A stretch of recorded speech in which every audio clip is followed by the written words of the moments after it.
Damai sejahtera Allah yang melampaui segala akal, itulah kiranya yang memelihara hati dan pikiranmu di dalam Kristus Yesus Tuhan kita. Amin. Bapak, Ibu, dan saudara-saudara sekalian, firman Tuhan yang menjadi renungan harian untuk kita hari ini didasarkan pada Injil Markus pasal 13 ayat 11. Markus 13 ayat 11. Dan jika kamu digiring dan diserahkan, janganlah kamu khawatir akan apa yang harus kamu katakan, tetapi katakanlah apa yang dikaruniakan kepadamu pada saat itu juga, sebab bukan kamu yang berkata-kata, melainkan Roh Kudus. Bapak, Ibu, saudara-saudara yang terkasih di dalam Tuhan Yesus Kristus, pemberitaan nats ini didasarkan pada peristiwa ketika Yesus keluar dari bait Allah dan membanggakan betapa kokohnya batu-batu dan megahnya gedung-gedung bait Allah. Lalu Yesus mengatakan, kau lihat gedung-gedung yang hebat ini? Tidak satupun akan dibiarkan terletak di atas batu yang lain, semuanya akan diruntuhkan. Lalu muridnya bertanya, bila manakah itu akan terjadi, dan apakah tandanya kalau semuanya itu akan sampai kepada kesudahannya? Lalu Yesus menjawab, waspadalah supaya jangan ada orang yang menyesatkan kamu.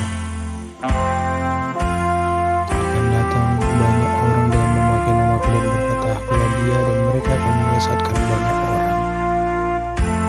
Dan apabila kamu mendengar berita perang atau kabar-kabar tentang perang, janganlah kamu gelisah.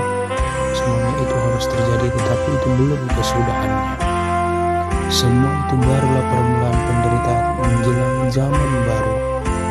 Tetapi kamu ini hati-hatilah, kamu akan diserahkan kepada majelis agama, dan kamu akan dipukul di rumah ibadah, dan kamu akan dihadapkan ke muka penguasa-penguasa dan raja-raja karena aku sebagai kesaksian bagi mereka. Tetapi Injil harus diberitakan dahulu kepada semua bangsa. Dan jika kamu digiring dan diserahkan, janganlah kamu khawatir akan apa yang harus kamu katakan, tetapi katakanlah apa yang dikaruniakan kepadamu pada saat itu juga, sebab bukan kamu yang berkata-kata, melainkan Roh Kudus. Maka peristiwa ini begitu jelas bagi kita, didasari pada kemegahan, kebanggaan orang pada kemegahan bait suci, yang semuanya itu akan runtuh sebagai permulaan penderitaan menjelang zaman yang baru. Dan oleh karena Injil, oleh karena Kristus, kita murid-muridnya akan mengalami banyak kesusahan oleh karena pemberitaan Injil.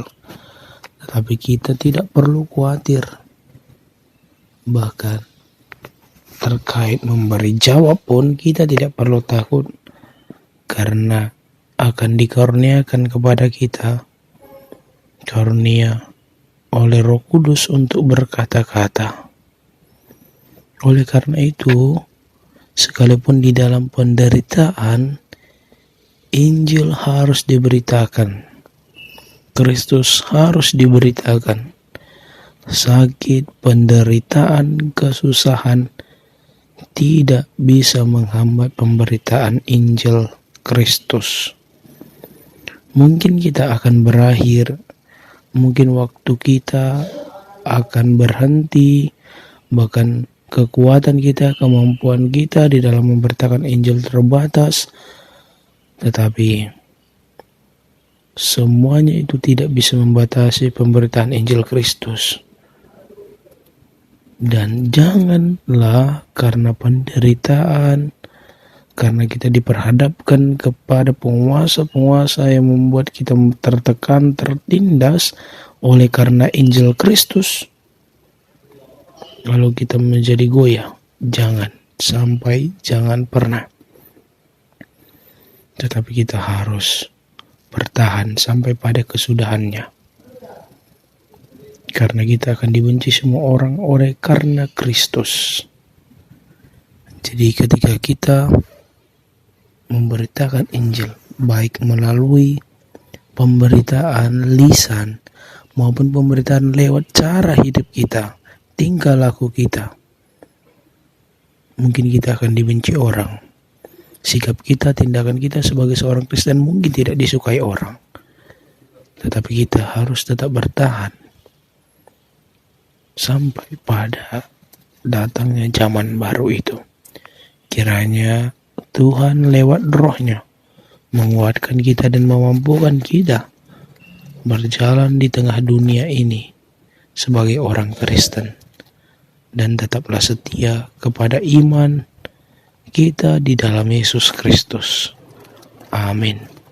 Anugerah dari Tuhan kita Yesus Kristus, kasih setia dari Allah Bapa dan persekutuan Roh Kudus, itulah yang menyertai kamu sekalian.